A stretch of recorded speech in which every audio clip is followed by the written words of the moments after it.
Você está assistindo Maratona, programa Médicos em 3D, com a doutora Luzaneri Cruz, na TV Ambiental, a TV que te reconecta. Oferecimento Instituto Feminina, Saúde e Bem-Estar da Mulher.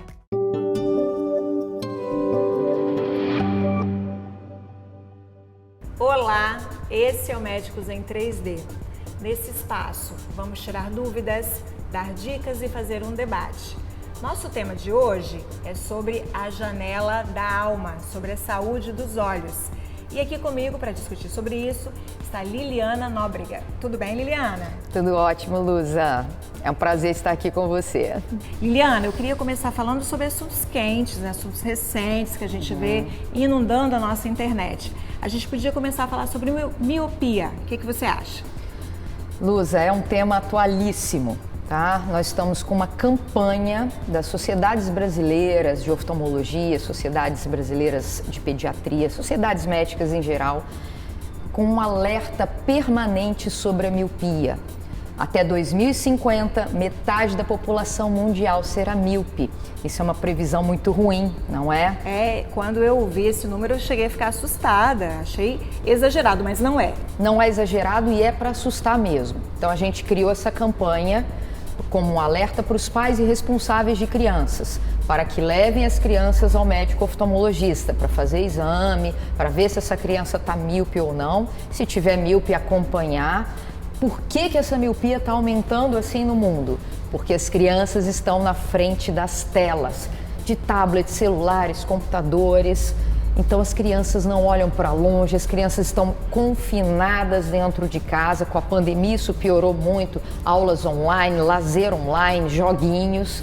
E as crianças não saíram ao ar livre para tomar sol e fazer atividades externas olhando para longe. Então isso prejudicou muito a saúde visual das crianças e está acontecendo um boom de miopia no mundo todo.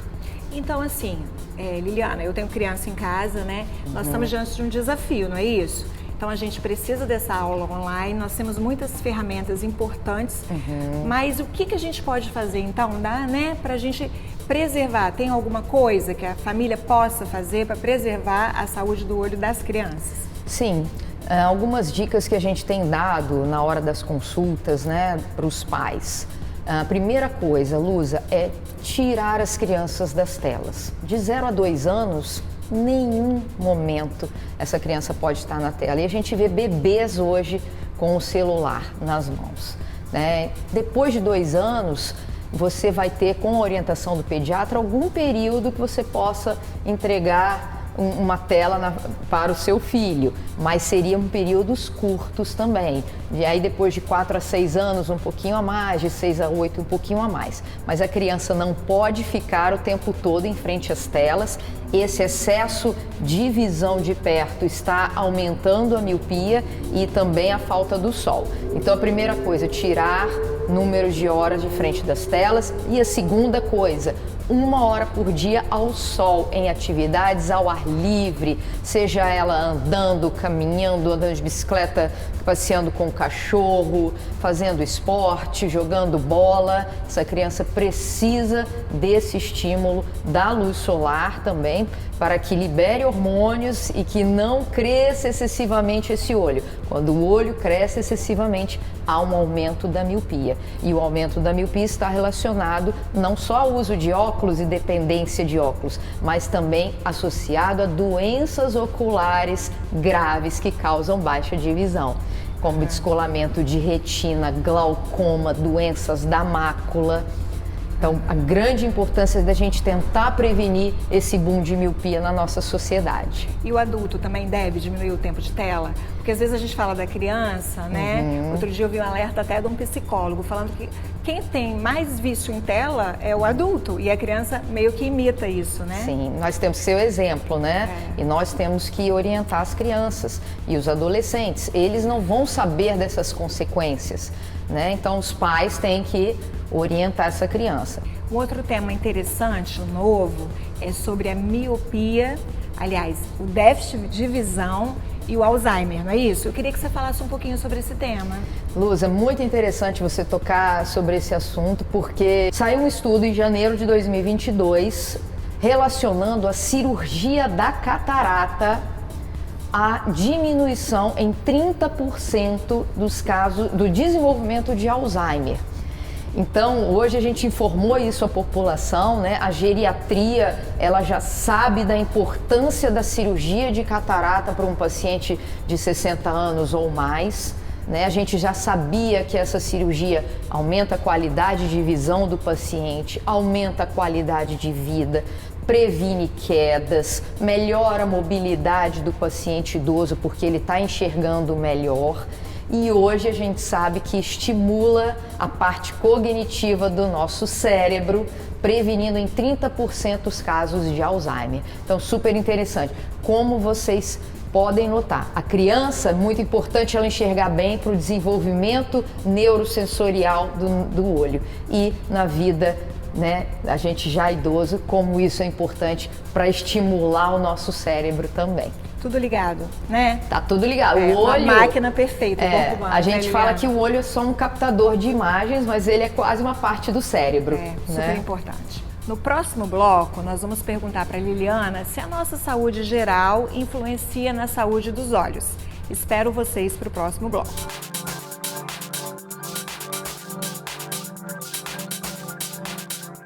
O Instituto Feminina está preparado para cuidar da saúde da mulher, desde a adolescência até a idade madura. Os médicos Dr. Paulo Batistuta e doutora Samara Matar alinham experiência, tecnologia de ponta e pesquisa pensando na saúde integral da mulher moderna. Localizada na Enseada do Suá, no edifício Vértice Empresarial, o Instituto Feminina possui uma sede confortável, com os equipamentos mais modernos para atender suas pacientes em ginecologia, obstetrícia, ginecologia integrativa, laser e estética íntima. Faça uma visita e conheça o Instituto Feminina.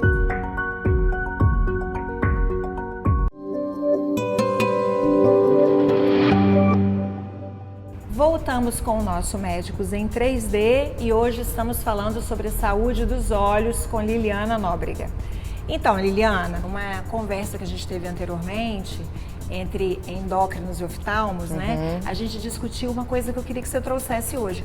Quando a pessoa deve ir ao oftalmologista? Hoje, a criança, quando nasce na maternidade, ela já tem que fazer o primeiro exame, o chamado teste do olhinho ou teste do reflexo vermelho. Recentemente, nós tivemos o caso da filhinha do Tiago Leifert, que está tratando um tumor intraocular, tá? Esse tumor é mais frequente na infância, por isso a importância desse acompanhamento. Então a criancinha nasceu, faz nas primeiras 72 horas um teste do olhinho, para o médico já ver se tem alguma opacidade ali atrapalhando. Se atrapalhando a entrada de luz, se tiver essa opacidade, é uma urgência oftalmológica. A criança tem que tratar ali, bebezinha, para que ela possa ter o desenvolvimento neurosensorial do seu olho, né, preservado. Senão o olho não desenvolve. A criança vai ficar cega, não aprende, não entra luz, não desenvolve o cérebro. Passado o teste do olhinho normal, o pediatra ainda tem que fazer esse teste mais umas 3 vezes durante o primeiro ano da criança. E nós recomendamos também que no primeiro ano da criança ela seja levada ao oftalmologista também.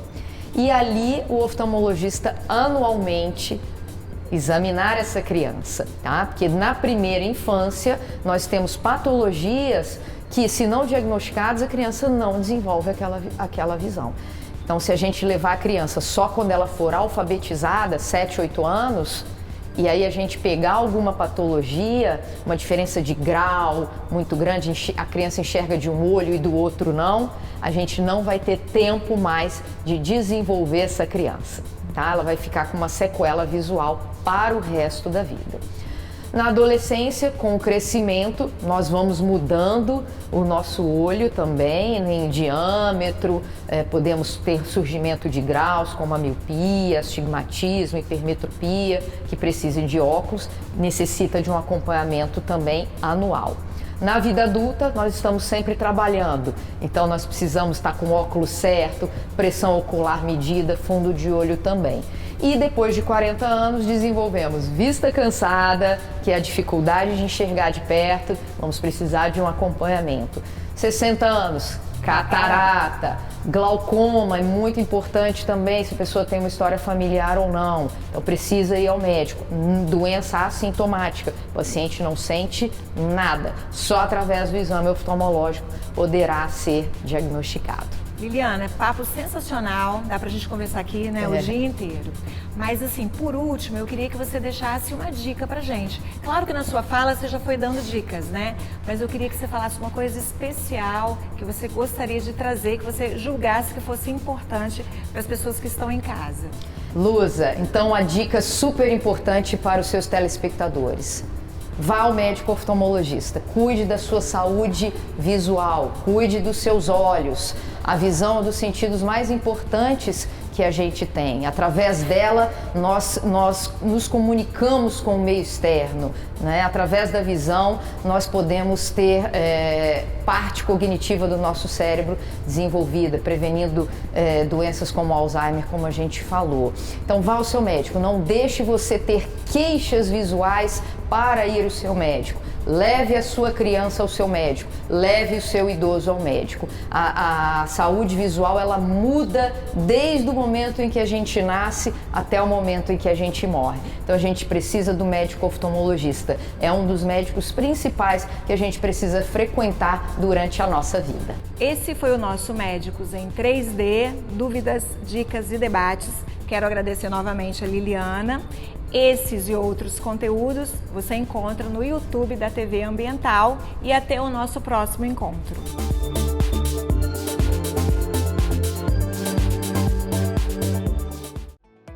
Você está assistindo Maratona, programa Médicos em 3D, com a doutora Luzaneri Cruz, na TV Ambiental, a TV que te reconecta.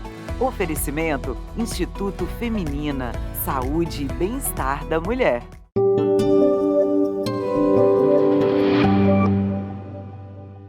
Estamos no Médicos em 3D, um espaço para trabalhar algumas dúvidas, fazer um debate e, por último, te dar umas dicas. Minha convidada de hoje é Simone Tosi. Simone é infectologista e muito amiga minha, e nosso tema é um tema muito quente. Tudo bem, Simone? Tudo bem. Primeiramente, nós vamos falar sobre as ISTs, infecções sexualmente transmissíveis. Falar nesse tema nos dias de hoje, Simone, parece que não faz sentido nenhum, né? Mas é muito pertinente, tendo em vista que as ISTs, né, que antigamente eram as DSTs ou as doenças venéreas, elas continuam com uma alta incidência e prevalência na população, sobretudo de jovens. E a gente fala de uma doença, igual você falou, uma doença milenar, né, Simone? Antigamente essas pessoas boêmias, né, que estavam ligadas à noite, morriam até dessas doenças e agora elas estão voltando. Vamos começar falando, o que você acha da gente falar de sífilis? Olha que doença antiga, parece que a gente estava com ela sob controle, mas voltou com muita força, não é isso? Sim, a gente já vê há alguns anos, né, tendo em vista o sexo desprotegido, porque no primeiro momento do HIV, as pessoas ficaram com muito medo e se protegeram e evitaram realmente o sexo de risco. Mas o que a gente vê com a terapia antirretroviral de alta efetividade é que isso vem aí na última década caindo muito e, consequentemente, as pessoas se expõem a outras doenças além do HIV. E a sífilis tem tido uma prevalência muito alta. A gente tem hoje, tanto no consultório público, né, do SUS, quanto privado, a gente tem pacientes chegando com sífilis e, principalmente, esse impacto a gente vê muito na maternidade, né? Ainda pessoas com sífilis, não só adquirindo sífilis antes e durante a gravidez, mas as crianças nascendo com sífilis congênita. Simone, então fala um pouquinho qual é o impacto para o bebezinho. Primeiro, a sífilis no adulto é praticamente sem sintomas, não é isso? Sim. Mas para o bebezinho é muito impactante, não é mesmo? Sim. Então fala um pouquinho por que a gente se preocupa. É só para lembrar que quando a gente vai fazer um pré-natal ou quando a gente vai acompanhar a gravidez, a gente faz esses exames, né, de sífilis. Sim, são obrigatórios, né, pelo Ministério da Saúde, começou com já há bastante tempo, depois veio a Rede Cegonha reforçando, então a gente faz os testes rápidos, é obrigatório, né? Há muitos anos, aí, há cerca de 20 anos atrás, era até constrangedor você pedir uma gestante, dependendo, né, para fazer um exame de HIV. Nós, infecto, a gente sempre pediu, mas às vezes o obstetra mandava pra gente pedir o HIV e o VDRL. Né, ou ele pedia, mediante o resultado, ele não sabia conversar. Hoje em dia é algo que é rotineiro, né, nas maternidades e para os obstetras, e o grande impacto na criança são malformações, desde malformações ósseas, problemas no sistema nervoso central, cardíacos, problemas dos mais diversos, a depender da fase que essa mãe adquire e que é passado o treponema, que é o causador da sífilis, para o bebê. E a mãe fora da gravidez? A mãe não, o jovem fora da gravidez. Seria interessante fazer esse exame? Quando que a gente faria? Você tem alguma dica nesse sentido? Sim, é muito importante fazer com frequência, né? Então, assim, só voltando para a mãe, ela já é obrigatório. Então, assim, a importância de se fazer o pré-natal, a gente tem outros de muitas meninas jovens ficando grávidas que não fazem pré-natal. Inclusive, a jovem por si, a adolescente, ela tem maior risco de complicação na gravidez. Então, o pré-natal dela já é de risco. Ainda mais se ela tiver um VDRL positivo, se ela tiver sífilis. Às vezes ela teve, como você falou, é assintomático. A gente às vezes pega o paciente com a sífilis secundária, cheio de lesões de pele. Um dia desse eu estava com um paciente no meu consultório. Mas assim, não é muito comum. Às vezes passa despercebido e a pessoa descobre por acaso na gravidez. Então assim, tem que tratar e tratar logo. Quanto mais precoce o diagnóstico, melhor, para evitar problemas para a criança e para o próprio adulto. Apesar da gente saber que a sífilis latente, tardia, as consequências são depois de muitos anos, mas essa pessoa está fazendo uma rede de transmissão e com esse risco muito grande de infectar uma criança que vai ter as sequelas para o resto da vida. Com relação ao que você me perguntou... Pedido de exames fora da gravidez. Sim. Hoje a gente tem os CTAs, né, que é os Centros de Testagem e Avaliação Sorológica. Esses exames são feitos gratuitos a qualquer hora do dia. Você pode procurar um CTA no seu município, todo município tem. Lá são feitos testes rápidos, sem que você tenha que explicar por quê, você só chega lá e pede para fazer. Ou, né, para quem tem plano de saúde, operadora de saúde, também pode pedir para o seu médico para fazer. Mas tem muitas pacientes que preferem, até pela facilidade, para não ter que explicar, procurar o CTA lá perto da sua casa ou no seu município para fazer. Eles testam também não só sífilis, né, mas fazem também o HIV, hepatite, que é muito importante, que muitas vezes com essa motivação você descobre outras doenças crônicas. Lembrando, gente, que doação de sangue você não deve ser motivado a doar sangue para fazer testagem sorológica, porque o próprio fato de você ter essa motivação é porque você está tendo exposição de risco. Então a gente orienta que você não doe sangue, tá? Porque apesar dos exames hoje terem uma acurácia muito grande, todo o ciclo de sangue ele é muito bem triado, mas existe sempre os períodos de janelas, então você deve estar atento e não usar o hemós, onde, né, todo o ciclo de sangue ele é muito caro, o investimento, as sorologias, porque os testes são testes de melhor acurácia, então não usar o banco de sangue para fazer testagem, mas sim você deve doar sangue. E para isso você tem que evitar a exposição de risco. Claro. Simone, vamos falar um pouquinho de tratamento? Então a gente usa penicilina, não é isso? Sim. Estou falando da sífilis, né? Sim. E você falou para mim que tem já casos de alergia, né? Sim. Que o tratamento agora também tem se tornado um desafio. O padrão ouro para tratar sífilis, eu sempre comento isso com os meus pacientes e com meus alunos, que assim, a penicilina benzatina, muita gente usa como se fosse para benzer, né? Para tudo. E não é, ela tem um nicho de doenças muito, não é nem nicho de doenças, mas de micro-organismos, a cobertura é muito direcionado, e aí a gente usa, um dos grandes usos do bezetacil, que esse não diminui, é para sífilis, para o tratamento de sífilis, né? E quando a gente não sabe em que fase tá, a pessoa tem que usar aí, são 6 injeções de 1.200.000, né? unidades. Então, assim, é uma dose boa, é uma dose alta, e para quem tem alergia à penicilina, isso às vezes que é inviável. Mas é importante você ser orientado por um especialista, porque a pessoa às vezes passou mal, teve alguma indisposição e não foi necessariamente caracterizada a alergia. Por isso que o Bezetacil, ele é feito ou em unidade de saúde ou em pronto atendimento. A gente não permite mais que ele seja feito em farmácia. Sim. E quando, sim, constatado por um especialista a alergia, a gente tem algumas opções. Tem uma opção oral e tem uma opção intramuscular, mas que não são a melhor opção. Então, o controle de cura ele é um pouco mais difícil. Entendi, mas há o tratamento, né? Há tratamento, há opção sim. No próximo bloco, a gente vai falar sobre HIV. Tem espaço ainda para a gente falar sobre isso? Vamos saber daqui a pouquinho.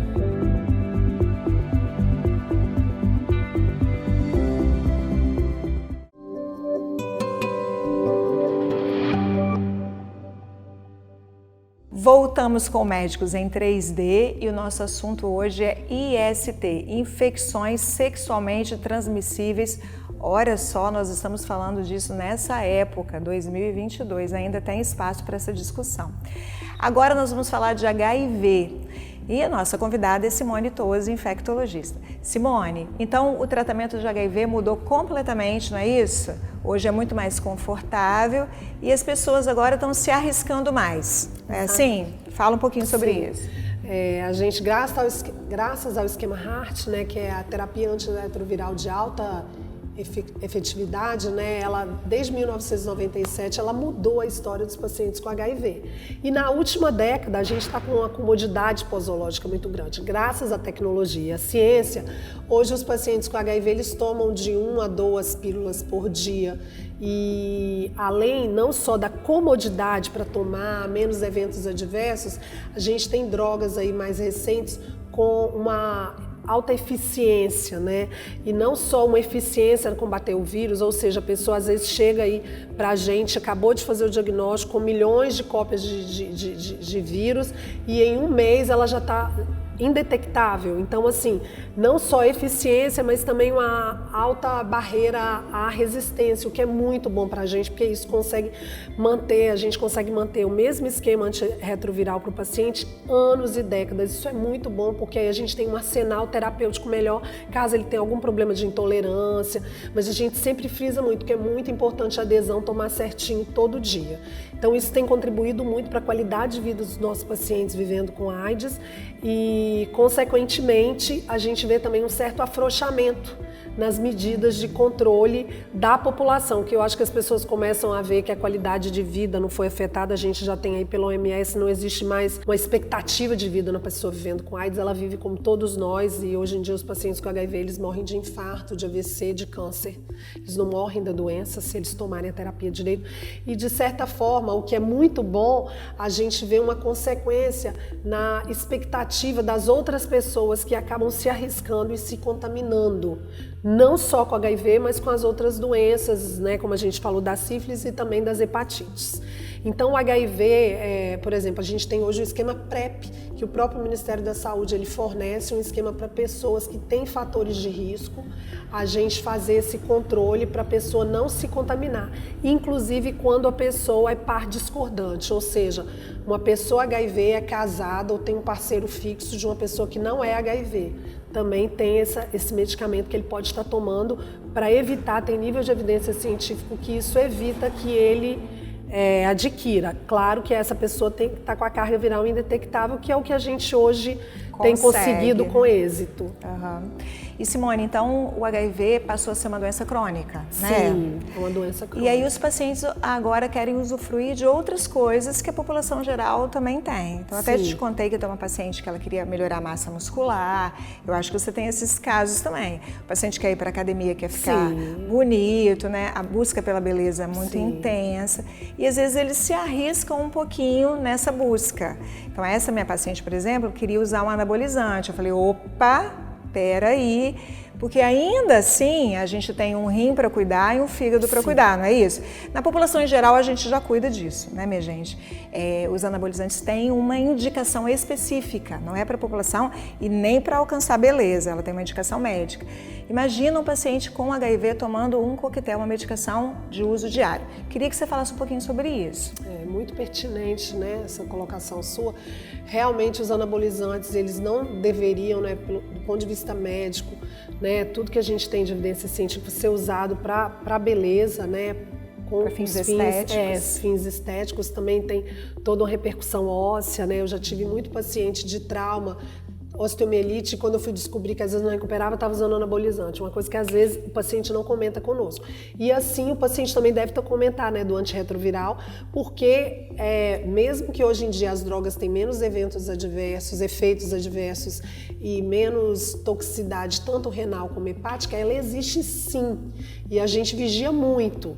Então, assim, a gente não estimula de maneira nenhuma o uso de anabolizantes nos nossos pacientes. Eu estava comentando também que eu tive recente alguns pacientes meus com alteração da função renal. Isso me preocupou muito, porque uma das drogas de primeira escolha, não só pela eficiência, né, mas pelo pouco evento adverso, que a gente usa hoje como primeira linha, ela pode causar insuficiência renal. Então, meus pacientes começaram a piorar a função renal, já fiquei preocupada.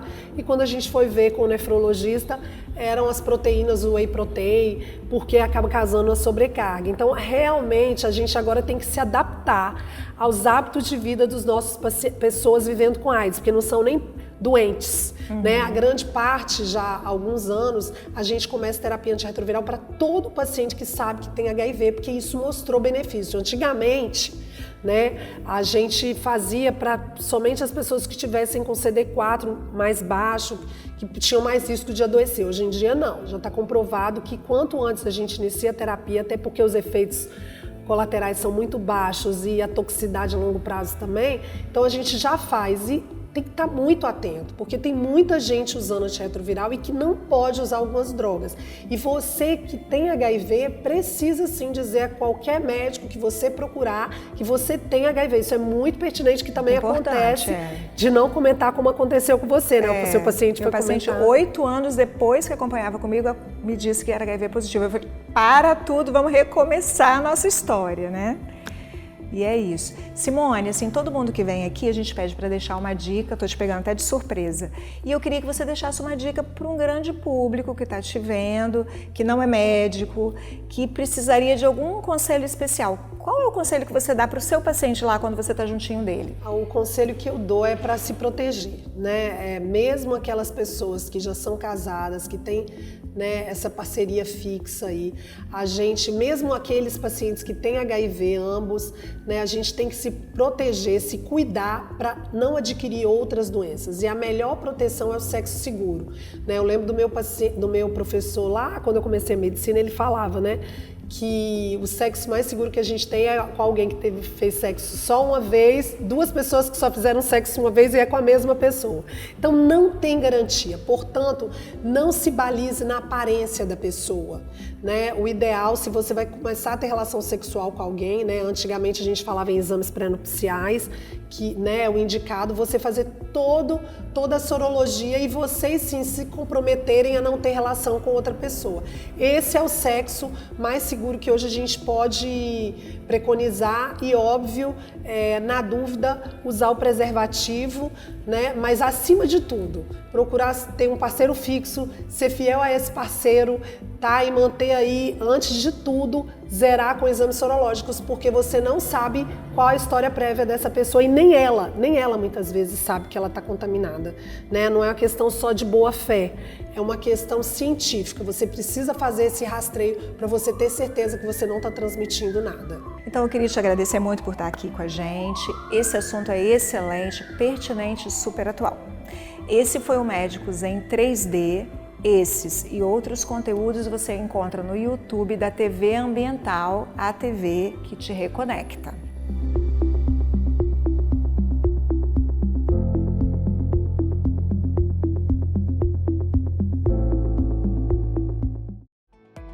Você está assistindo Maratona, Programa Médicos em 3D, com a doutora Luzaneri Cruz, na TV Ambiental, a TV que te reconecta.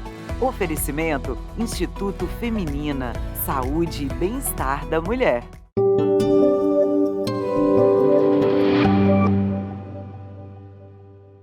Olá, estamos no programa Médicos em 3D, esse espaço onde a gente trabalha alguns temas super importantes, tira algumas dúvidas e, por último, te dá algumas dicas.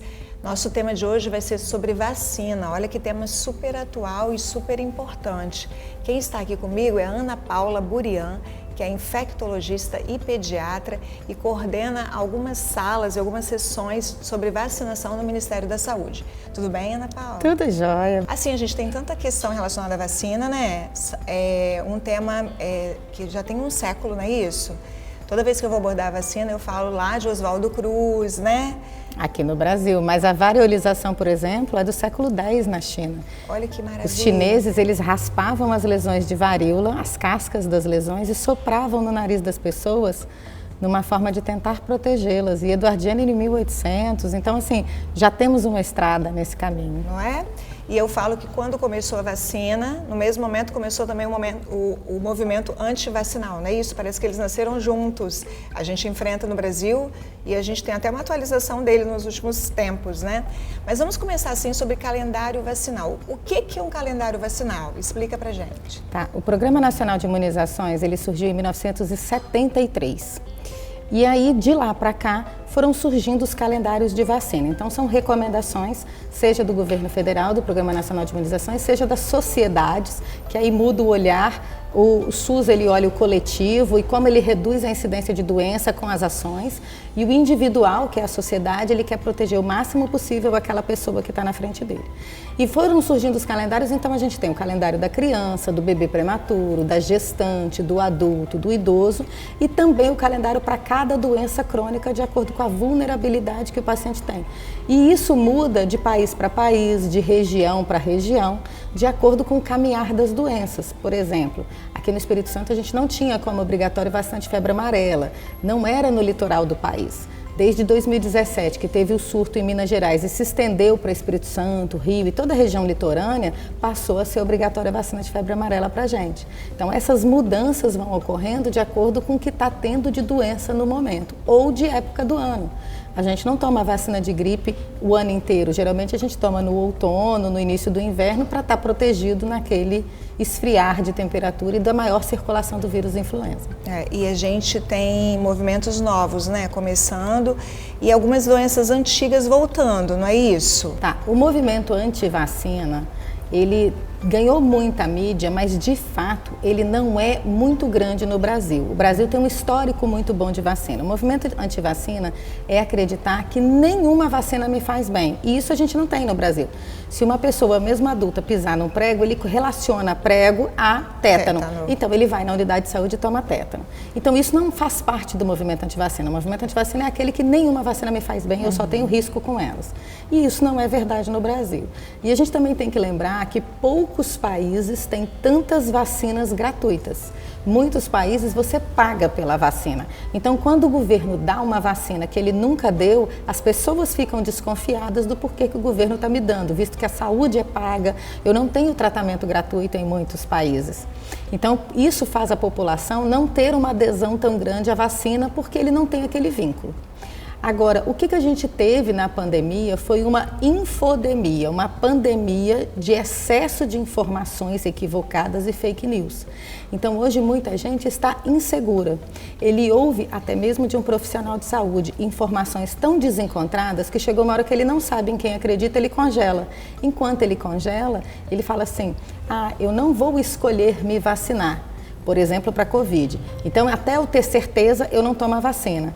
Mas ele esquece que ele também está escolhendo. Porque se eu escolho não me vacinar, eu estou escolhendo o risco da doença. E me conta dessas doenças que estão voltando. Tem essa questão de não se vacinar faz parte? Sim. Ou só são questões relacionadas aí ao saneamento, ao movimento de pessoas dentro de um estado e outro? Fala um pouquinho sobre isso. O que a gente fala muito de cobertura vacinal. O que é cobertura vacinal? Eu tenho uma faixa etária para vacinar. Por exemplo, pólio. Pólio hoje no Brasil a gente vacina de 1 ano a menor de 5 anos. Para ficar claro o que é uma cobertura vacinal alta e uma cobertura vacinal homogênea, vamos fazer de conta que eu tenho um edifício, que eu tenho 100 crianças morando naquele condomínio, naquele prédio grande. Eu tenho que vacinar 95 crianças. Se eu vacino 80, eu já estou com a minha cobertura baixa. Se essas 80, essas 20 que sobraram, estão espalhadas no andar, eu ainda tenho menos chance de surto, porque a minha cobertura ela é baixa, mas ela é homogênea. Agora, se eu tenho 20 crianças em 2 andares que não estão vacinadas, para baixo está todo mundo vacinado, para cima está todo mundo vacinado, na hora que eu tiver um surto eu vou ter nesses 2 andares. Transportando isso para bairros e para cidades, eu posso ter na cidade de Vitória, por exemplo, uma alta cobertura vacinal, mas em um bairro uma cobertura baixíssima. Então, na hora que eu tiver casos de surto, eu vou ter essa cobertura naquele local. A gente viu isso no início do ano para meningite, no município específico de São Roque do Canaã, que teve casos de meningite em adultos. Então, aí foi lá e vacinou em massa, menor de 29 anos, vacinou todo mundo. A gente viu o número de casos cair. Então, isso é um histórico. Sarampo. Sarampo a gente ganhou em 2014, foi o último caso de sarampo no Brasil, e a gente ganhou da OMS o certificado de eliminação do sarampo no Brasil. Em 2017, veio uma equipe da França passear na região de Petrópolis, no Rio de Janeiro, encontrou um monte de gente não vacinado com uma pessoa doente de sarampo. Alastrou a doença, a gente perdeu o certificado e agora nós estamos tendo óbito em criança pequena por sarampo. Tanto que a gente está fazendo agora uma campanha de sarampo junto com a de influenza, vacinando bebês de 6 meses a crianças menores de 5 anos, profissional de saúde. Está crescendo a campanha por tentar controlar de novo o sarampo. Então, o básico realmente é a gente manter esse calendário, essa cobertura vacinal, né? Porque essas coisas mudam, né? Como que a gente vai controlar as pessoas que entram? Você até falou da questão dos portos, né, de Vitória, que o Espírito Santo comenta sobre isso. O Espírito Santo é o estado que mais tem portos no Brasil. As pessoas não sabem disso. A gente tem mais portos do que São Paulo, do que o Rio Grande do Sul, do que Santa Catarina, do que Rio de Janeiro. A gente tem portos desde Aracruz até Presidente Kennedy. E isso faz com que esses navios que aportam, a gente não sabe de onde eles são, a gente não sabe os funcionários desses navios que vão descer, que vão circular na cidade. A cobertura vacinal do país, né, de origem. Isso faz a gente estar em risco de volta de muita doença, inclusive pólio. Hoje o nosso risco de retorno de pólio no Brasil é vermelho máximo, é muito, muito alto risco. Já pensou uma doença, né, que a gente considerava extinta, né? A gente eliminou a pólio do Brasil. O último caso foi na cidade de Souza, na Paraíba, em 1989. A gente ganhou o certificado de eliminação da pólio, mas a África, que há 3 anos atrás tinha ganhado o certificado de eliminação, já voltou a ter pólio no Malawi e perdeu o certificado da África. E a gente tem 28 países em estado de alerta de pólio, inclusive e 2 países com pólio endêmica, que é o Afeganistão e Paquistão. No próximo bloco, nós vamos voltar batendo mais um papo sobre vacinação. Dessa vez, nós vamos incluir os adultos, porque agora a gente está falando muito sobre criança. Espero você no próximo bloco.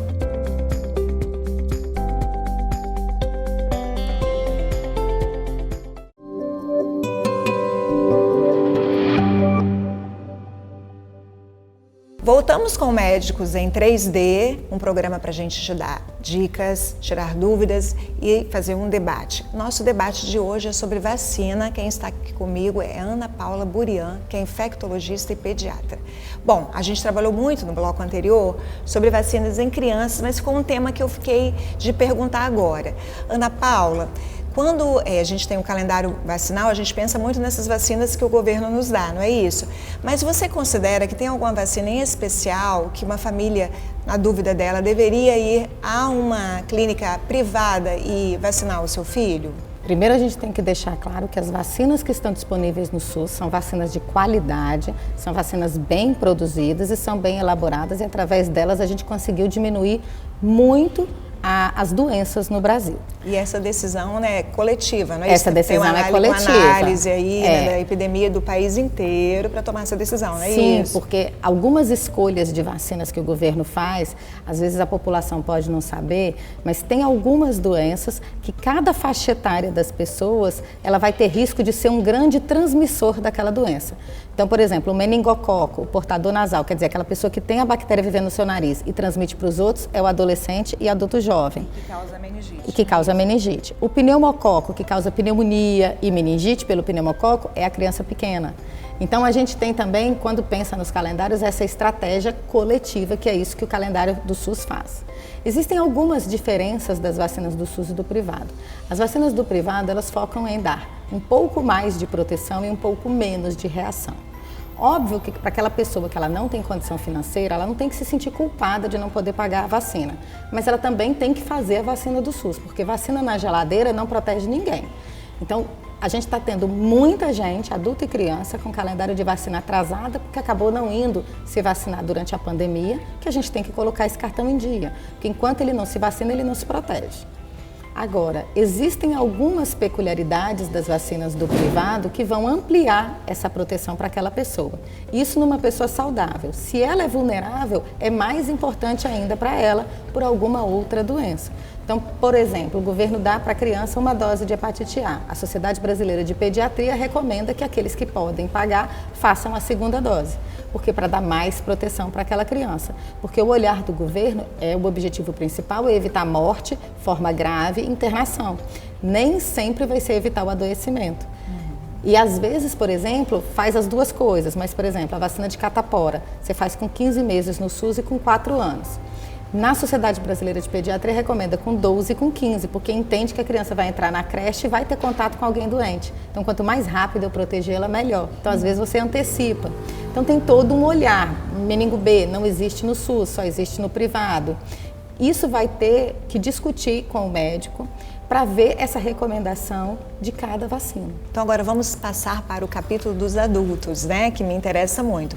Me fala aí, o paciente crônico, a grávida, existe um calendário, né, indicações de vacina para cada faixa, para cada subgrupo, não é isso? Sim, existe e a gente avalia até com as comorbidades, as doenças associadas. Então, a gente tem aqui no Espírito Santo o Centro de Referência para Imunobiológicos Especiais, que é o CRIA. São 52 CRIAs no Brasil, que é uma sala de vacina para doente crônico.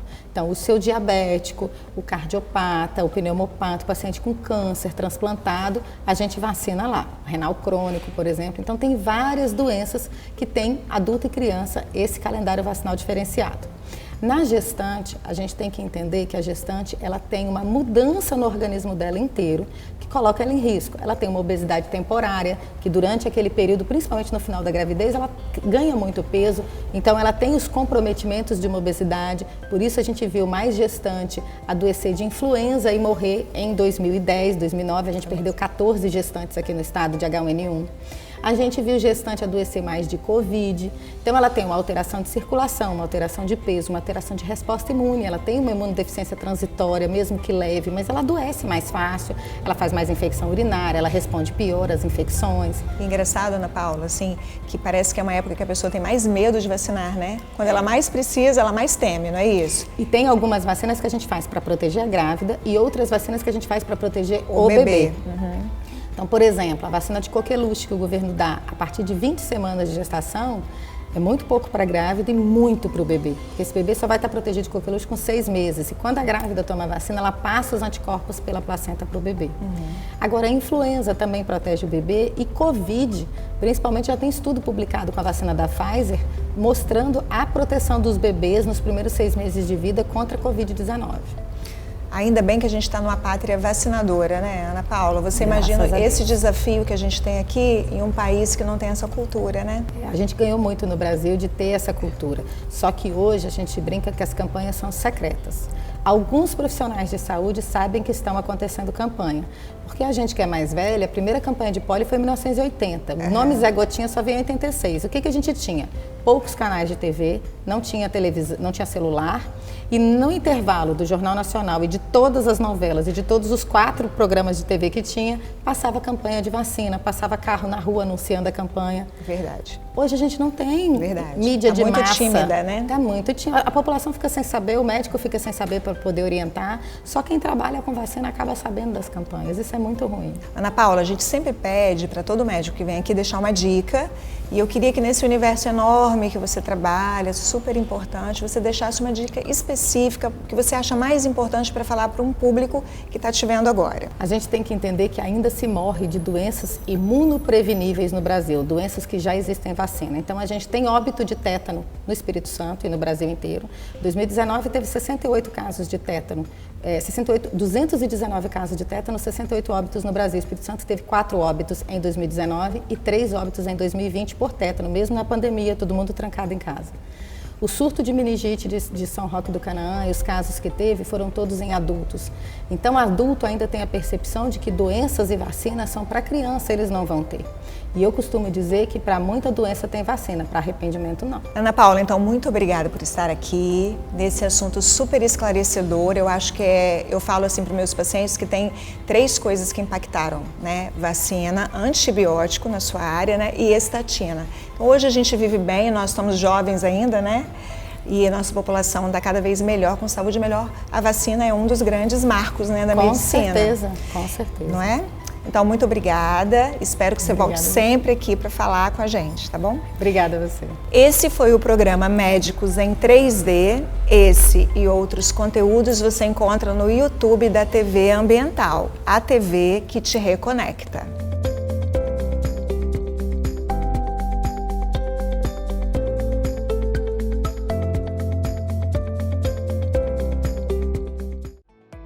Você está assistindo Maratona, programa Médicos em 3D, com a doutora Luzaneri Cruz, na TV Ambiental, a TV que te reconecta.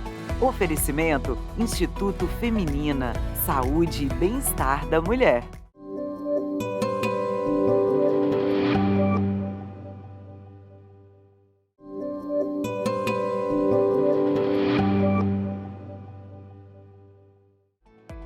Você está assistindo Maratona, programa Médicos em 3D, com a doutora Luzaneri Cruz, na TV Ambiental, a TV que te reconecta.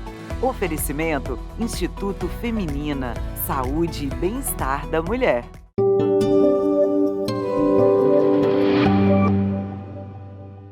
Esse é o programa Médicos em 3D, um espaço para tirar algumas dúvidas, fazer debates e, por último, te dar umas dicas do ponto de vista médico. Nosso assunto de hoje, o assunto da década talvez, vai ser Covid. E depois a gente vai falar também sobre outras doenças que estão voltando, talvez aí seguindo uma linha de comportamento. A minha convidada é Simone Tosi, que é infectologista. Tudo bem, Simone? Tudo bem. Vamos falar de Covid, então? Sim. Esse assunto será do século, da década pelo menos, né? Pelo menos na nossa geração, né? Impactou a nossa geração, a geração dos nossos filhos, né? Minha mãe fala que ela não viveu, minha mãe tem 84 anos, nem pós-guerra, né? Nem na ditadura, uma coisa tão impactante para a vida dela aos 84, imagina para nós que somos jovens, né? Então, primeiro a gente podia falar um pouquinho do afrouxamento. A gente agora está sem máscara, está conseguindo ver alguns sorrisos, né, Simone, que a gente não via há muito tempo. Sim. O que você me fala disso? Você acha que foi o momento correto? E se a gente tem que voltar a usar máscara, ou se tem alguma situação que a gente ainda precisa usar máscara? Sim. Então, a gente entende que era um momento adequado, né? As pessoas já estavam, né? Estava bem cansativo e era até importante fazer isso para que, se a gente necessitar, do ponto de vista de risco mesmo, né? Não só do mapa de risco dos órgãos de controle, mas também do próprio epidemiologia da doença, né, que o mapa de risco usa. Então a gente já tinha menos transmissão de doença, maior cobertura vacinal e muito menos gente doente há bastante tempo. Isso deu segurança para a gente, né, para essa medida ser tomada. Agora, o que a gente vê é que isso não pode ser banalizado. Mas a gente tem a gripe há muitos anos e a gente não morreu. Mas o Covid a gente vê que é uma doença que deixa muito mais sequela. Quem teve Covid sabe o que foi, as sequelas que foram deixadas, mesmo as pessoas que tiveram sintomatologia mais leve, né? A gente tem visto em muitas pessoas esquecimento, né? Então, assim, e quem sofreu muito sabe. Então, assim, a gente não pode banalizar, existe vacina e uma preocupação que a gente tem muito grande é sobre como as pessoas vão ver a Covid daqui para frente, porque a gente precisa continuar atento. E aí, com relação ao uso da máscara, a gente quer muito reforçar. Nós estamos agora na época, né, no outono, indo para o inverno, é a época de muitas infecções virais, sobretudo nas crianças. Então, assim, não só os vírus da gripe, né, o influenza, o próprio Covid, né, as síndromes gripais, mas o resfriado, então a tosse, a dor de garganta, a coriza. Então, assim, precisa usar máscara, porque essas doenças, a transmissão delas é por via aérea ou por contato. Uma vez que você entra em contato com essas gotículas da boca, do nariz, até da própria mucosa do olho, você pode transmitir pela mão ou pela saliva. Então, usar a máscara e usar o álcool é muito importante para evitar que as pessoas fiquem doentes. E isso não é só porque tem o Covid, mas a gente vai aproveitar com o que a gente aprendeu no Covid para agora ficar menos doente, porque a gente já está vendo mais casos de Covid no consultório e a gente tem o risco de confundirem e aí o Covid voltar a aumentar muito e a gente pode perder a mão porque as pessoas estão testando menos. Então a gente precisa reforçar o uso da máscara mediante qualquer sintoma respiratório e precisamos sim testar, fazer a testagem que continua nos postos de testagem, tanto da rede pública quanto da rede privada. E assim, só para reforçar o que você está falando, a gente tem visto síndromes pós-Covid, né? E é muito diferente da gripe, não é isso? Então, mesmo em quadros leves, na minha área, a gente vê as pessoas abrindo diabetes pós-Covid, doenças de tireoide pós-Covid, alterações dos hormônios femininos e dos hormônios masculinos pós-Covid. Isso que você falou de déficit de memória, queda de cabelo.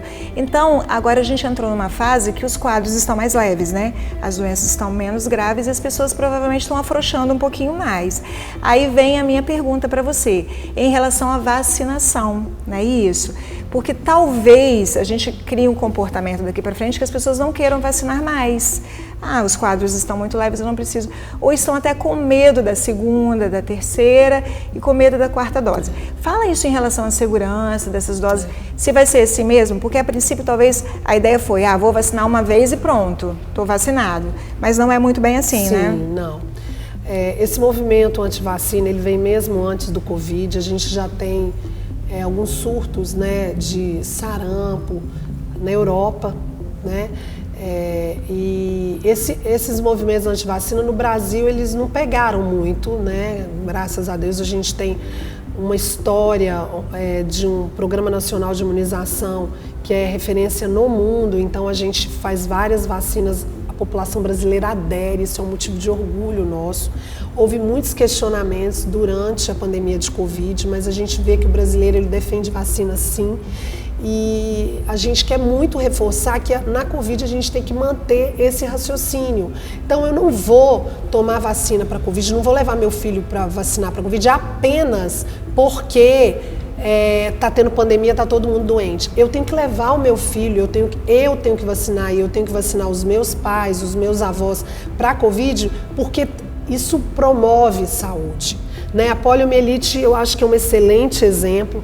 Nós estamos sem poliomielite no Brasil há mais de 30 anos. Eu nunca vi uma poliomielite, graças a Deus, e nem por isso a gente afrouxou nas gotinhas. Né? Então a gente não pode afrouxar. Na medida que o nosso arsenal de prevenção, arsenal terapêutico de vacinas aumenta, nós precisamos aderir. As vacinas são seguras. Por que hoje em dia se produz vacina tão rápido? Porque nós temos muito mais tecnologia. Né? O que a gente aprendia, eu gosto muito dessa analogia, né?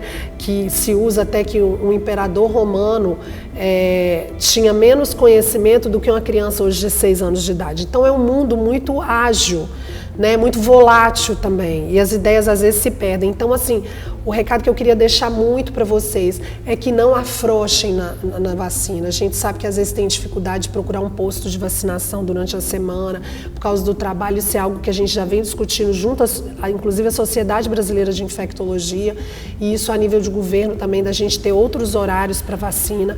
Não perca essa oportunidade de vacinar, e não só vacinar do Programa Nacional de Imunização, mas mediante possibilidade de recursos financeiros, abranger aí para outras vacinas que podem sim conferir mais prevenção e mais promoção à saúde, que é o grande legado das vacinas. Verdade. E talvez seja o nosso grande aprendizado dentro do Covid. Sim, né? Eu espero, porque nós não estamos vendo isso não. As crianças, a cobertura das crianças ainda está baixa. No próximo bloco nós vamos falar de outras doenças que estão voltando, doenças que já estavam controladas e voltaram para o nosso cenário. Espero você no próximo bloco.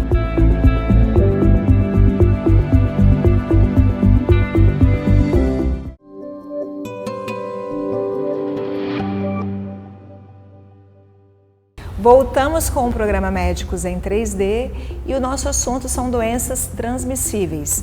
Para quem está assistindo, está aqui comigo a doutora Simone Tosi, que é infectologista. Nesse bloco, nós vamos falar sobre doenças que já tinham sido praticamente erradicadas ou bem controladas e estão voltando. Algumas por questões relacionadas à vacina e outras por questões comportamentais. Simone, então, vamos falar um pouquinho de vacina. Eu falo assim para os meus pacientes, quando nasceu a vacina, nasceu o movimento antivacinal, não é isso? Eles nasceram juntos. Lá em 1900, né, Oswaldo Cruz já enfrentava isso e nós continuamos enfrentando.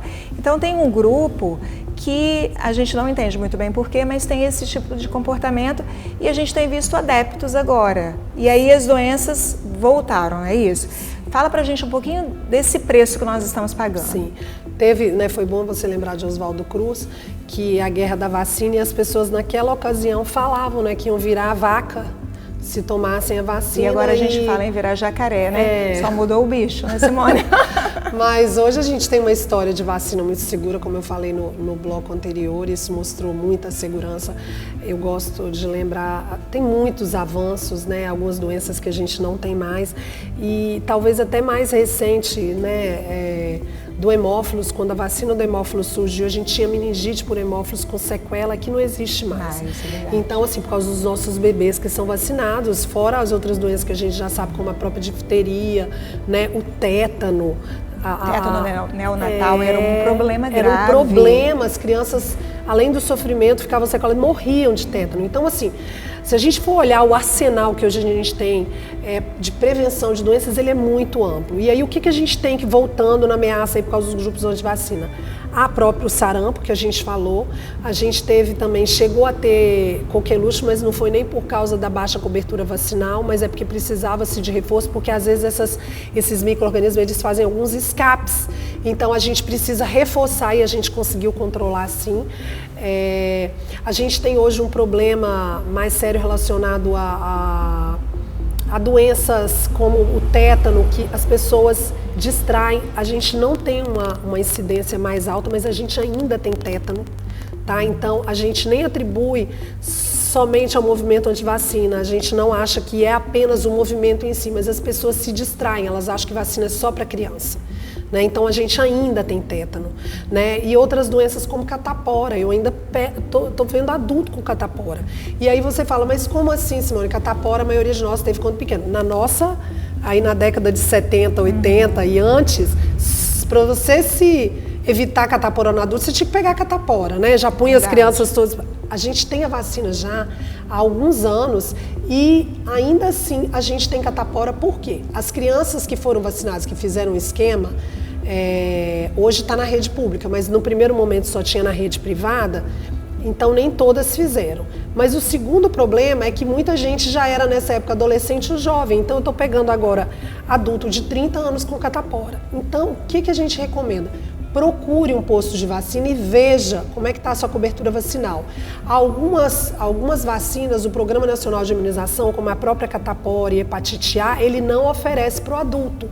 Mas você pode estar procurando uma clínica privada para fazer a vacina, porque a hepatite A você se contamina através de alimentos contaminados e o risco ele ainda existe, mesmo com o saneamento melhorou muito.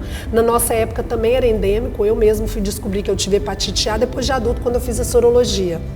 Então, se você não teve, procure se vacinar. Então, o arsenal é grande e não, de maneira nenhuma, se distraia com relação a isso. Né? A gente tem hoje o próprio cobreiro, antigamente chamado cobreiro, que é o Zoster, tem vacina já a partir dos 50 anos de idade para evitar com que você tenha. Então, assim, tem muita coisa boa, muita vacina boa. Eu gosto de lembrar também da febre amarela, que a gente teve aí uma epidemia mesmo, né, no Brasil aí há 4 anos, com muita morte, porque é uma doença com alta letalidade. E por quê? Porque a gente afrouxou vacina nas áreas de risco. né? Então a gente precisa hoje em dia, por exemplo, você tem que ter passaporte vacinal de febre amarela para ir para alguns países, porque o Brasil voltou a entrar na lista da febre amarela. Então, muito importante esse cuidado. Na dúvida, procura um especialista. A gente vê o pediatra, ele é muito atento. Mas e nós, adultos jovens, que não tem mais o pediatra para acompanhar? O clínico, às vezes, não está tão atento, até porque as vacinas, elas evoluem muito rápido, os esquemas vacinais, a gente tem novidade todo dia, esse arsenal. Então, a gente recomenda que você procure um posto de saúde ou uma clínica de vacina privada para ser bem orientado. Para rever seu cartão de vacinação, né? E fala um pouquinho da tuberculose, doença voltando e não tem muito a ver, né? Sim, é uma doença infecto-contagiosa, transmissível, mas não é imunoprevenível. A gente tem a BCG para as crianças para evitar a forma grave. Né? Mas assim, a tuberculose, infelizmente, não só por causa da epidemia de HIV, mas sobretudo pela piora, né, das condições de moradia, da desnutrição da população, ela volta nos moradores de rua, né? A gente já tem algumas populações de risco, como população carcerária, mas a gente tem também gente que trabalha, que tem uma vida ativa, que faz esportes também com tuberculose. Então, a atenção deve estar dobrada. Se você tem tosse, nessa época do ano, todo mundo tosse, um resfriado, tem que usar máscara, mas fique atento. Se você está tossindo há mais de 3 semanas, procure um médico que a gente deve investigar. Ou se você tem uma história de emagrecimento, febre noturna, procure. A gente tem pessoas jovens fazendo tuberculose, não apenas tuberculose pulmonar, né? A gente tem tuberculose em outros lugares do corpo que podem se manifestar com febre, queda de estado geral e, infelizmente, é uma doença endêmica no Brasil e a gente ainda não tem uma expectativa de diminuição. Muito pelo contrário, né? A gente só está vendo aumento dos casos. Eu tinha um professor na faculdade que ele falava que a gente tinha que pensar tuberculosamente, né? Se você não pensar no assunto, passa despercebido e quando você vai descobrir já é um quadro muito grave, né? Você não diagnostica aquilo que você não pensa, né? Porque o exame para tuberculose ele é muito específico, né? A baciloscopia, hoje em dia a gente tem os testes que são feitos aí em 24 horas pelo laboratório central, tem também as culturas, mas você tem que pensar. Se você não pensa, você não faz diagnóstico. É verdade. Simone, então vou pedir para você deixar a sua dica de hoje, especialmente em relação à vacinação. Eu sei que você já foi falando, deixando sua opinião, mas fala aí para um público que ainda está com dúvida, devo vacinar, não devo, tem risco, não tem risco, o que você falaria para esse público? Eu acho que a história, né, a cultura de um povo é um legado muito importante que a gente pode deixar. E a gente tem uma história de vacinação muito forte no Brasil. Então não deixe que nenhum viés político, né, ou alguma ideia, uma fake news ou um depoimento particular de alguém mude recomendações que são bem consolidadas ao longo de anos. Vacinas salvam vidas. Então não deixe de vacinar não só você, mas também aquele a quem você ama. Simone, muito obrigada. Dica valiosa, né? Vale ouro essa dica, hein, minha gente, em relação à vacina. Muito obrigada por estar aqui. As ordens, eu que agradeço. Esse foi o programa Médicos em 3D, dúvidas, dicas e debates. Estes e outros conteúdos você encontra aqui na TV Ambiental, a TV que te reconecta.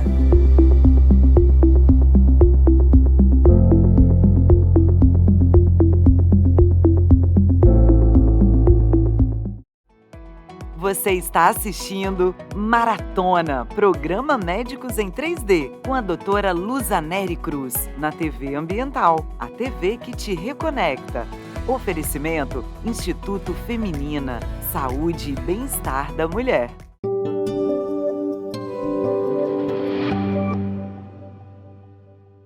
Esse é o programa Médicos em 3D, um espaço para fazermos um debate, para tirarmos algumas dúvidas e, por último, para te darmos algumas dicas em saúde.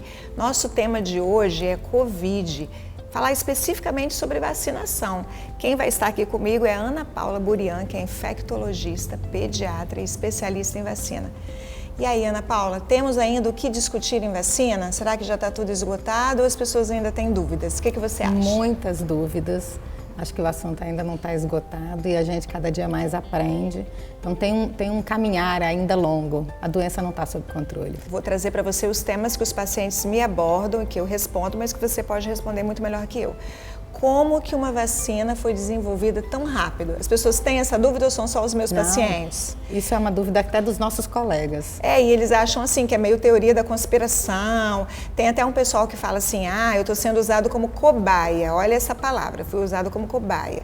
Me fala a sua percepção disso. Em setembro de 2021 eu falei no Congresso Brasileiro de Imunizações sobre a vacina Covid e as fake news e todos os debates que surgiram em função disso.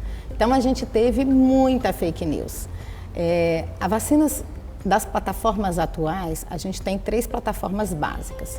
Então, a gente tem a Coronavac, que é uma plataforma muito antiga, que é semelhante à vacina tetânica, semelhante à vacina da influenza. Essa a gente conhece bem, A gente conhece bem. Agora, ao contrário do que as pessoas dizem, nenhuma das vacinas utilizadas no Brasil tem o vírus da Covid vivo dentro dela. Nem a Pfizer, nem a AstraZeneca, nem Janssen, nem Coronavac. A vacina da AstraZeneca e da Janssen, elas são de plataforma de vetor viral. Elas utilizam a cápsula do adenovírus e lá dentro a informação genética para produzir anticorpo contra a Covid. Qual vacina já foi utilizada desse jeito? Ebola. Ebola foi controlado na África com uma vacina de vetor viral. A vacina da Pfizer, que é a vacina de RNA mensageiro, existem estudos dessa vacina há mais de 10 anos. Estavam trabalhando nessa vacina para outras doenças. Tá? Então ela utiliza, não muda o nosso DNA, não muda o nosso RNA, ele é um mensageiro, ele só leva a informação. E eles demoraram muito a conseguir estabilizar essa vacina, por isso que no início ela chegava congelada, porque eles fizeram ela em volta numa camada de gordura, que era o lipídio, e essa camada de gordura, quando baixava muito a temperatura, ficava estável, quando aquecia, ficava instável e revelava o RNA mensageiro. Então não enganava a nossa célula para a gente absorver a informação necessária. Se começou a estudar a vacina Covid em surtos anteriores de Covid, então a gente já teve, não pandemia que pega o mundo inteiro, mas pequenas epidemias. Então a gente teve na China o SARS-CoV-1, porque esse agora é o SARS-CoV-2, e na Arábia Saudita em 2012 teve o MERS-CoV, então 2002, 2012 e 2019. Desde aquela época já se estudava a vacina. Quando aconteceu do Covid parar o mundo, o que os governos fizeram e os grandes laboratórios da indústria? Se uniram. Você pode perceber que não existe um único nome para a vacina. A da AstraZeneca, por exemplo, ela é a união da Universidade de Oxford, na Inglaterra, com a fábrica da AstraZeneca, com, por exemplo, a Fiocruz no Brasil. Então tem gente que vai tomar essa vacina, vai estar anotado no cartão Fiocruz, ou Oxford, ou AstraZeneca. A Pfizer se uniu com a BioNTech, uma empresa americana com uma empresa alemã. E o mundo inteiro se uniu porque parou o mundo economicamente, a vida, tudo. E todo mundo se uniu para produzir vacina. Por isso foi mais rápido. Pegou-se uma plataforma que já era estudada, virou-se 24 horas em laboratório para fazer vários turnos, porque economicamente ela era muito importante, não para vender vacina, mas porque a indústria estava parada, o povo não aguentava ficar trancado mais um ano dentro de casa, que ia morrer de fome. Então isso foi muito importante acelerar. A economia precisaria, girar. Então realmente tem um peso econômico aí, né? Sim, o mundo parou e muitas mortes aconteceram. É verdade. E me fala em relação ao efeito colateral, que é outro tema que os pacientes trazem para mim, né? Especialmente as miocardites, né? Que geraram um assunto polêmico e falavam, olha, tem outras pessoas que falam assim, ok, as vacinas são seguras a curto prazo, porque os estudos foram feitos a curto prazo, porque a gente também não tinha muito prazo. Nós demos o que tínhamos, né? Mas é a longo prazo, as pessoas falam em doenças reumáticas, infertilidade. Tem um campo aí no imaginário popular, igual você falou, e até mesmo profissionais médicos, né? Tem muita dúvida ainda sobre isso, não é isso, Ana Paula? Sim. E surgiram muitas fake news que estão difíceis da gente desmistificar. Um grande exemplo, não pode tomar vacina e beber. Da onde surgiu? Uma pessoa muito importante na Rússia, que era do centro de vigilância, falou que quem tomasse a vacina da Sputnik não poderia beber. O fabricante da vacina virou e deu uma entrevista coletiva e ele botou até um gift do Leonardo DiCaprio oferecendo um champanhe, dizendo não tem nada a ver, não tem esse estudo, não tem interferência. Então a gente teve muita mistificação em cima disso. Toda vez que a gente começa uma vacina nova, que a gente vai iniciar uma vacina que não é muito conhecida da população geral, se recomenda dar intervalo para outras vacinas. E tudo o que acontece, a gente vai monitorar para investigar se tem relação causal com a vacina ou é só uma coincidência, relação temporal. Então, se eu tomo uma vacina, eu saio da sala de vacina e sou atropelada, esse atropelamento será notificado. Claro. Por quê? Será que tem relação com a vacina ou não? Ah, mas Ana Paula, não tem relação. Tudo bem, pode não ter. A pessoa pode ter saído olhando o celular, não olhou para a rua e foi atropelado. Mas precisa ser estudado. Mas precisa ser estudado. Então, isso é feito de rotina. E o olhar de todo mundo ficou muito atento. Ao caminhar com isso, a gente teve uma doença com muito sintoma novo. A gente teve gente que fez infarto por trombose, por doença Covid, antes da vacina. A gente teve miocardite por doença Covid. A gente teve apendicite, que quando abriu o paciente não tinha apêndice inflamado, era trombose por Covid. AVC é uma doença que enganou muitos médicos e que mimetizou, simulou, imitou muitas outras doenças. Só para lembrar, né, Ana Paula, que a doença trombótica pela doença, né, é muito maior, infinitamente, do que pela vacina. É 18 vezes mais alta. Do que a trombose por doença Covid é 18 vezes mais alta do que pela vacina. A trombose por uso de anticoncepcional é 5 vezes mais alta do que pela vacina. Então, isso não é divulgado porque não é interessante. Hoje, se você faz um vídeo relatando o benefício da vacina, ninguém divulga. Mas se você faz alguma coisa falando mal, todo mundo divulga. E, por exemplo, eu tenho risco de morrer com a vacina da febre amarela? Tenho. Você sabia que tem esse risco? É 1 para 500 mil. A cada 500 mil pessoas vacinadas para a febre amarela, um tem risco de ter a doença viscerotrópica aguda de forma grave e até óbito. Mas por que eu tomo vacina? Por que em 2017 nós vacinamos milhões de pessoas? Porque o risco de morrer de doença febre amarela é 1 para 2, 1 para 3. Então eu estou trocando o risco de 1 para 3 para o risco de 1 para 500 mil. É relação risco com benefício. Exatamente. Né? A gente faz isso na medicina o tempo todo, né? Agora, eu entendo que pais e pessoas ficaram preocupados de ter alguma reação com a vacina Covid. Lógico, eu sou mãe, eu também tive, eu tenho filho adolescente e o mais alto risco de doença miocardite por vacina é em meninos, adolescentes e adultos jovens de 12 anos, que era a fase inicial da vacina, até 30 anos. Fui estudar tudo que existia, olhei protocolo de miocardite do mundo inteiro, o melhor protocolo de um hospital canadense, olhei Austrália, Nova Zelândia, Japão, Europa, Estados Unidos, tudo. E aí eu sentei com meu filho para a gente conversar sobre isso. E eu entendi que ele precisava voltar a conviver em coletividade, que ele tinha risco sim de doença Covid, mesmo que de forma leve, o impacto que isso poderia gerar, dele pegar a doença e transmitir para os avós mesmo vacinados, como ele se sentiria. Porque a gente teve muito jovem que foi para a balada, foi para a noite, quando ainda estávamos em pandemia, sim, voltou, transmitiu para as pessoas da família e teve familiar que morreu. Tem vários casos, né, relatados. Ainda nessa linha de raciocínio, então me fala, por que vacinar a criança? Que é outra questão. As crianças, né, adoecem muito pouco, estatisticamente, têm doenças muito leves. Então eu preciso vacinar a criança? É seguro? Que é seguro você já deixou claro. Agora, precisa mesmo vacinar? Ou isso é uma extravagância de algumas pessoas, alguns pensadores? Quando as pessoas dizem que não querem vacinar porque não confiam, por exemplo, na vacina de RNA mensageiro, a gente tem a opção da Coronavac para as crianças acima de 6 anos e essa faixa etária vai descer. Nós trouxemos para o Espírito Santo o estudo Projeto Curumim, que foi realizado no Hospital das Clínicas, é dissertação de doutorado da doutora Carolina Strauss, junto com a coordenação da doutora Valéria Valim, e eu fiz a parte da randomização de vacina do estudo, porque ele é duplo cego. E a gente fez em 1.300, 1.500 crianças, a gente está finalizando o estudo agora, comparando vacina com Coronavac com vacina Pfizer numa incidência de 2 para 1. A gente vacinava 2 crianças com Coronavac e uma de mesmo sexo e mesma idade com Pfizer pediátrica. Esse estudo ele colheu o sangue dessas crianças e mandou, a gente fez de 3 anos até 18 anos.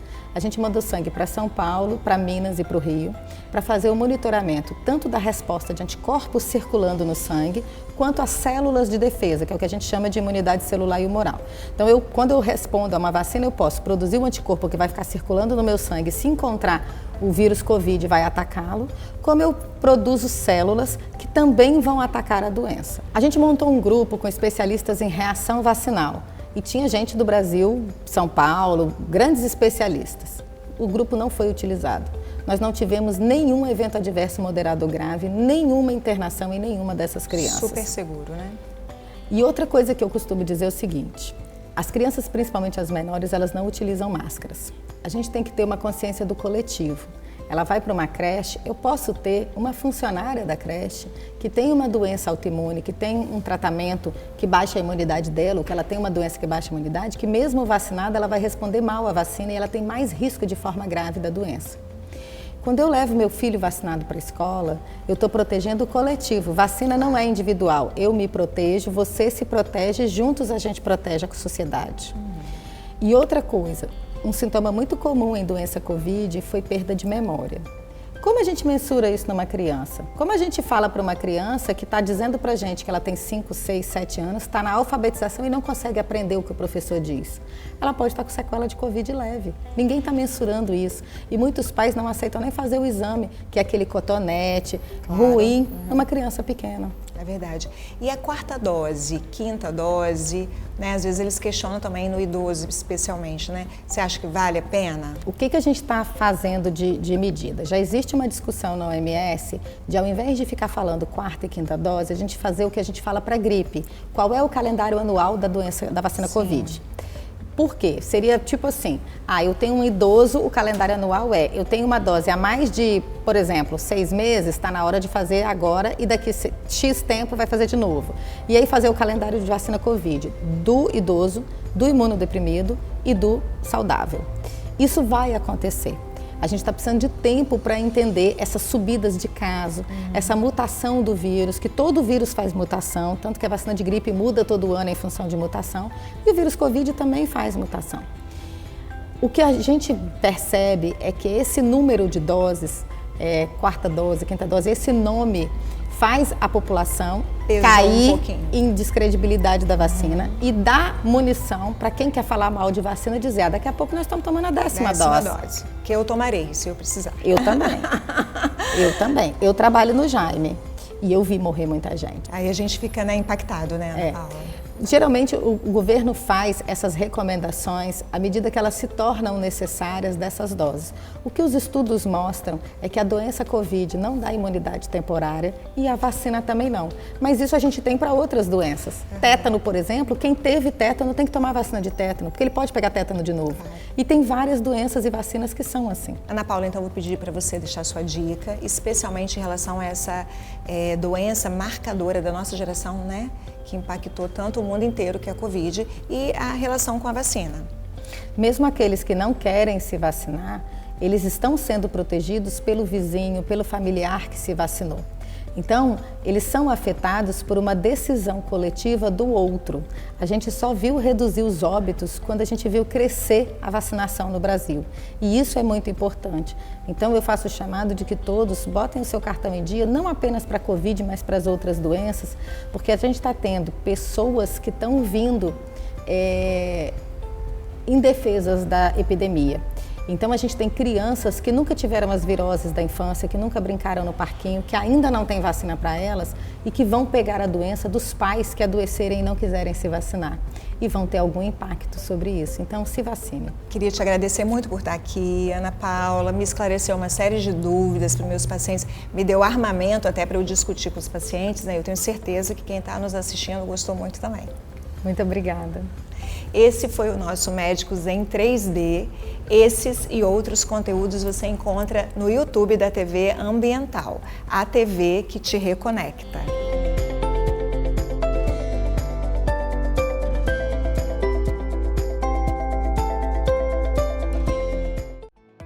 Você está assistindo Maratona, programa Médicos em 3D, com a doutora Luzaneri Cruz, na TV Ambiental, a TV que te reconecta.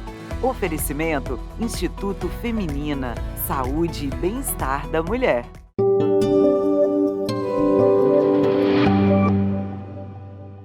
Estamos no programa Médicos em 3D, dúvidas, dicas e debates. E o nosso assunto de hoje é a saúde do rim.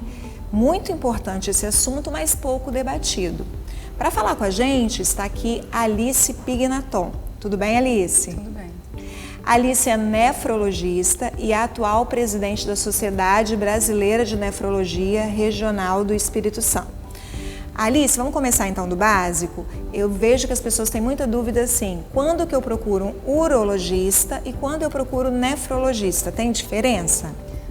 Tem diferença sim. O nefrologista é o médico clínico que acompanha as doenças que podem ser tratadas do ponto de vista clínico. Por exemplo, uma doença renal associada ao diabetes, com perda de proteinúria, outras glomerulopatias que a gente chama que são as doenças que se encaixam na perda de proteína e sangue na urina de causas que precisam ser investigadas, a doença renal crônica, que é uma doença de progressão quando já tem uma lesão estabelecida pelas principais causas que são diabetes e hipertensão, e esse paciente já tem uma queda da creatinina, né? Uma queda da filtração dos rins e precisa fazer um acompanhamento para tratar as consequências que a falência renal vai causar. O médico nefrologista também trata no intra-hospitalar os pacientes que evoluem com alguma alteração aguda de função renal, enquanto o urologista, do ponto de vista de busca, né, está mais relacionada com alterações do aparelho masculino, né, que a gente sabe, né? Por exemplo, cirurgia de vasectomia, próstata, saúde do homem a partir dos 40 anos, né?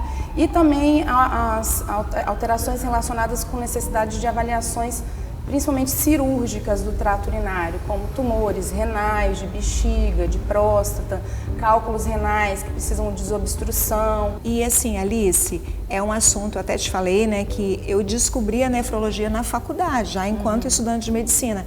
É um assunto que a população em geral não conhece muito, né? Apesar de ser extremamente importante e se confundir com as outras doenças, muito comuns, igual você falou, hipertensão e diabetes. Mas vocês têm um mês, então, não teve um movimento da sociedade? Conta pra gente sobre isso. O mês de março ele é caracterizado, principalmente dia 10 de março, que é sempre a segunda quinta-feira do mês de março, é uma ação global que a gente chama de Dia Mundial do Rim, que é patrocinada pela Sociedade Internacional de Nefrologia, com o objetivo de conscientização, não só da classe de saúde pública, né, médicos, enfermeiros, técnicos, psicólogos, assistentes sociais, mas também da população em geral em relação ao que é a doença renal e quando buscar ajuda em relação a alterações renais, porque as doenças renais, na maioria das vezes, elas são silenciosas, quando a gente vai descobrir por um exame ou de sangue ou de urina que está alterado. Então, para educar a população em relação a manter uma saúde física, para poder e também buscar os médicos apropriados quando você tiver alguma alteração detectada em algum exame, mesmo você não tendo nenhum tipo de sintoma. Então, e a gente estava conversando, né, antes, sobre como a gente confunde. Para mim é muito emocionante quando eu vejo uma outra especialidade falando de cuidados básicos, de dieta e exercício. Então, como as patologias renais, a principal causa de perda do funcionamento do rim é diabetes no mundo, não é isso? Me corrija se eu estou errada. E no Brasil é hipertensão.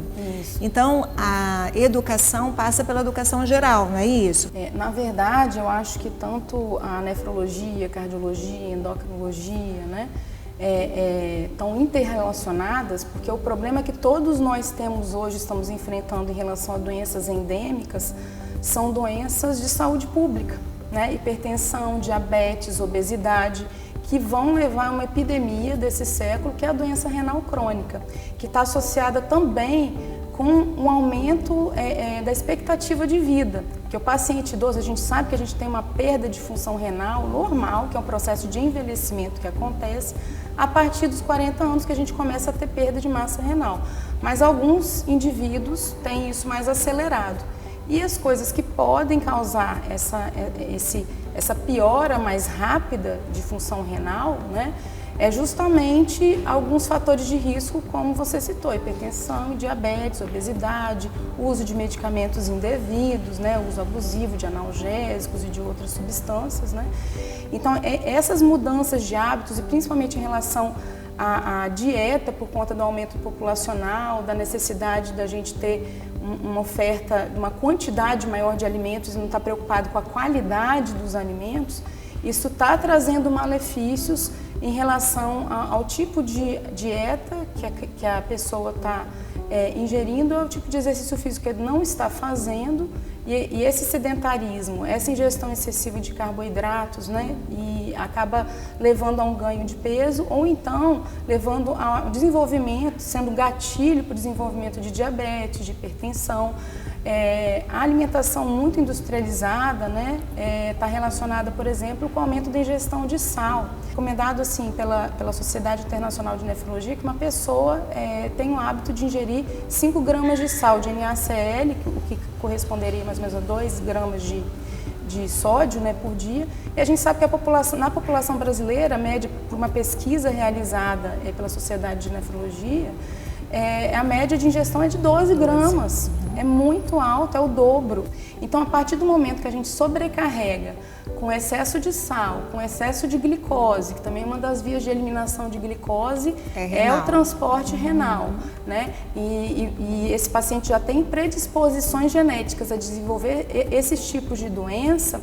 Aí, essa forma de alimentação, a falta de exercícios, eles vão ser os gatilhos para o desenvolvimento da doença renal. Tá certo. Excelente, Alice.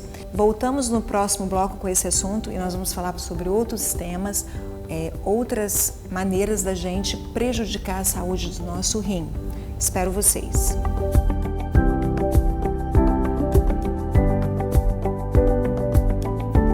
O Instituto Feminina está preparado para cuidar da saúde da mulher, desde a adolescência até a idade madura. Os médicos Dr. Paulo Batistuta e doutora Samara Matar alinham experiência, tecnologia de ponta e pesquisa pensando na saúde integral da mulher moderna. Localizada na Enseada do Suá, no edifício Vértice Empresarial, o Instituto Feminina possui uma sede confortável, com os equipamentos mais modernos para atender suas pacientes em ginecologia, obstetrícia, ginecologia integrativa, laser e estética íntima. Faça uma visita e conheça o Instituto Feminina.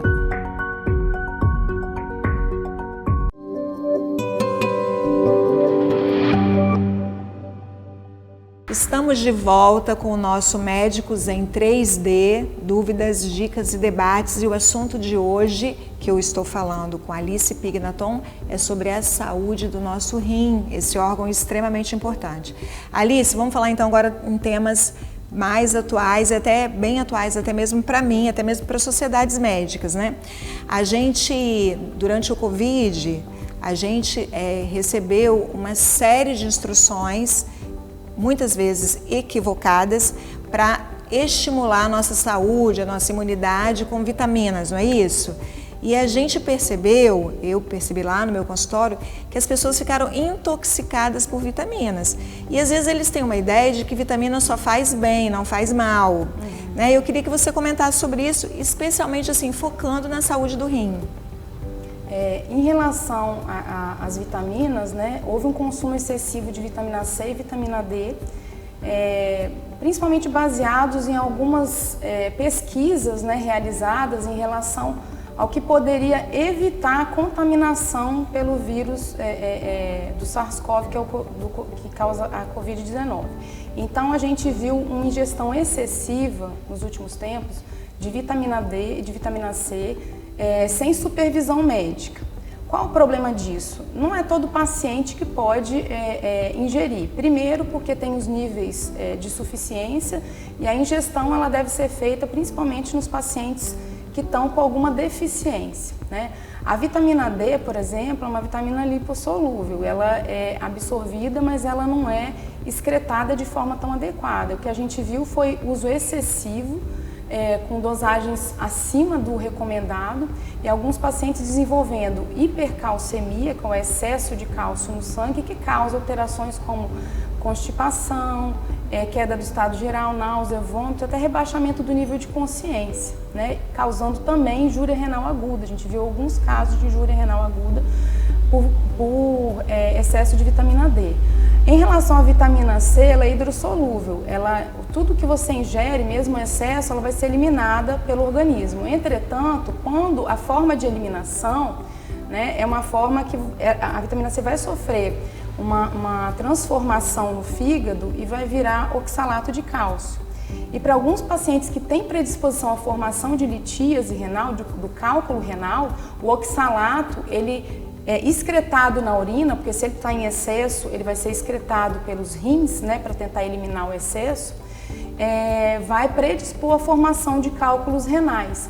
Então, quando a gente tiver uma necessidade, uma dúvida em relação à ingestão de suplementação de vitaminas, se você tem uma alimentação normal, geralmente e variada, não é necessária. Mas o ideal é você passar por uma avaliação médica do endocrinologista, do nutrólogo, ou mesmo do nutricionista, para saber exatamente, principalmente se você tem algum tipo de doença renal, né, que a gente está relacionada à hipertensão, formação de cálculos renais ou história de doença renal na família. Sim, só para ilustrar, né, eu até comentei com você, eu tenho uma paciente que fez um quadro neurológico imitando o Alzheimer, né, até confundiu o diagnóstico, e tem uma outra que precisou fazer hemodiálise, né, porque fez uma lesão, maltratou o rim agudamente. E assim, em outra mão, eu recebo no consultório, às vezes, nutricionistas ou nutrólogos, enfim, dizendo que eles gostariam que a vitamina D ficasse acima de 60. Né? Eu falo bem assim, bom, a gente corre um risco muito grande, né? Assim, só para poder ilustrar que realmente não é uma coisa para a gente fazer sozinho em casa, né? Que existe um risco nesse sentido. Uma outra coisa que vem arriscando muito a vida dos pacientes, que a gente até tocou nesse assunto, é sobre os anabolizantes e os hormônios que são colocados na forma de chip, não é isso? Então, assim, existe uma série de lesões que esses hormônios podem fazer do ponto de vista endócrino, mas eu queria que você falasse em relação ao rim. Como que é isso? Porque o apelo na academia é muito grande, né? Alice, assim, antigamente eles faziam lá no vestiário da academia, hoje eles vão ao médico pedir para prescrever anabolizantes, né? Então, eu acho que ficou mais perigoso, porque agora tem um carimbo médico ali prescrevendo, né? O que você acha disso? Então, em relação ao uso de anabolizantes, né, a gente sabe que na medicina existem as indicações precisas, tem alguns médicos que sabem avaliar, né, a necessidade do uso de anabolizantes. Sabe, por exemplo, pacientes com caquexia, alguns têm indicação até para melhorar a massa muscular, diminui o índice de mortalidade, né? Mas o uso indiscriminado por pessoas que buscam só a questão da vigorexia, da estética, né?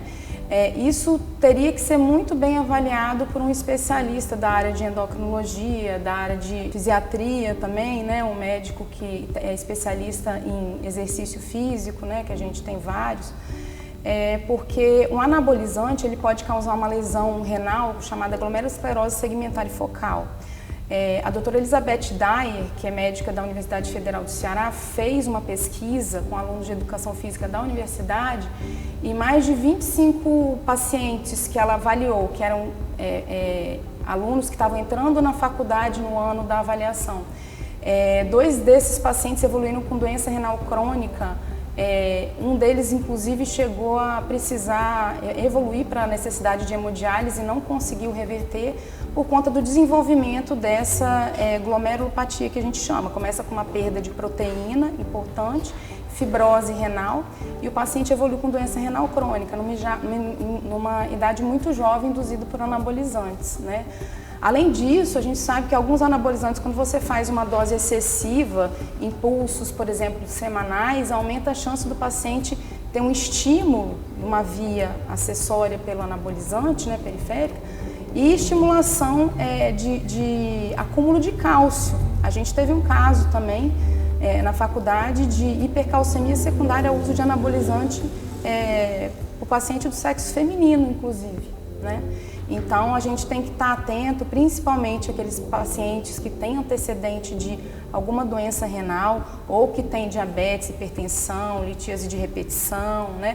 Ou que estão utilizando algum tipo de suplemento alimentar ou de hormônio também. Esses pacientes, eles têm sempre que argumentar com o seu médico se aquilo vai fazer bem. Por exemplo, tem a motivação estética, mas se aquilo vai trazer algum risco à sua saúde, não é só a renal, é a hepática também.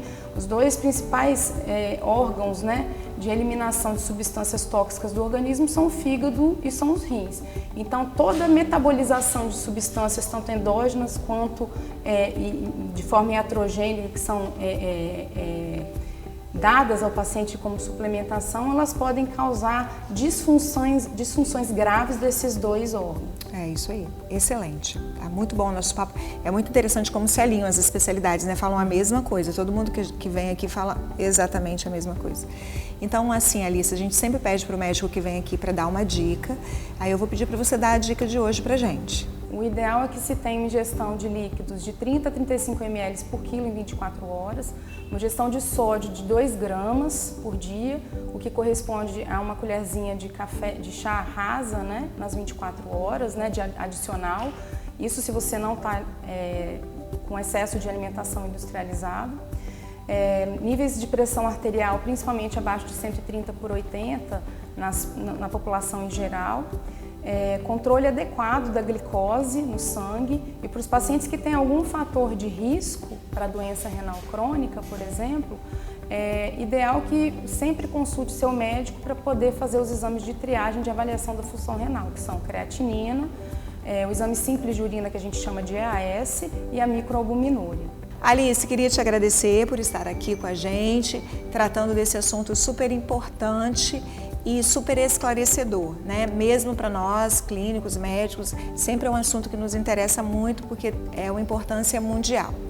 Esse foi o nosso Médicos em 3D, dúvidas, dicas e debates. Estes e outros conteúdos você encontra no YouTube da TV Ambiental, a TV que te reconecta.